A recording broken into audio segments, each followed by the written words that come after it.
Hey guys, Chung Dha here. We have now here a very special camera. This is the Kinefinity Terra 4K.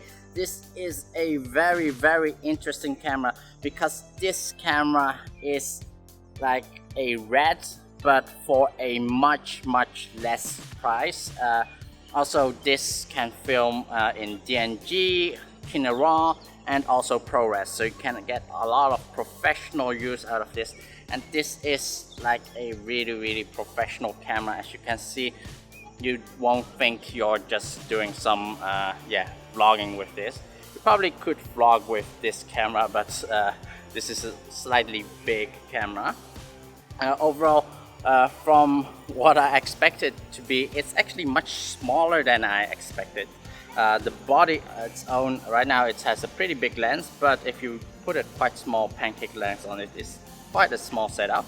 So what is also great about this camera is that you can actually swap its mount. So you have tons of mounting options, so you can put a Nikon mount on here, EF mount on here, a E mount even. However, with Sony E mount you can only mount manual lens on here and not Sony own lenses, because for a lot of the Sony lenses you need to have electronic to actually move the focus. The sensor size is a 1.85 crop, but you can put the focal reducer on here to make it a 1.3 crop.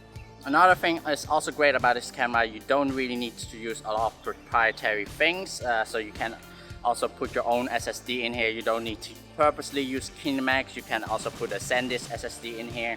Also we have like a full-size HDMI here, so you don't purposely need to use their monitor, and you can mount your own because there are quite a lot of 1/4 or 1/4 inch mounts on top of this camera.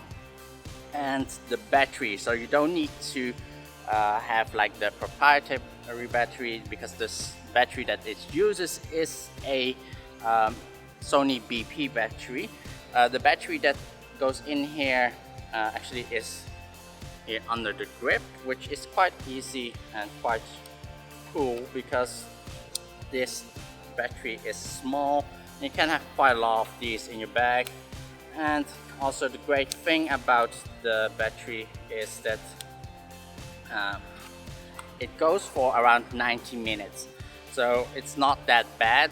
The battery life, 90 minutes, quite long for quite a lot of cameras. Resolution wise, you have 4K open gate, which actually uses the entire sensor, and you can actually crop in the sensor to gain like higher frame rates. Even though it's a rolling shutter, there's no real visible jello. Image quality is really nice, it's super sharp, even scaled up at 150% it looks usable. Grading wise, for ProRes you can use Arri Alexa LUTs, but for the DNG it's a different matter. So that was mainly it. Hopefully you guys like this video, and please give me a thumbs up. If you haven't subscribed yet, please hit that subscribe button here below, and I'll see you guys next time. Bye bye.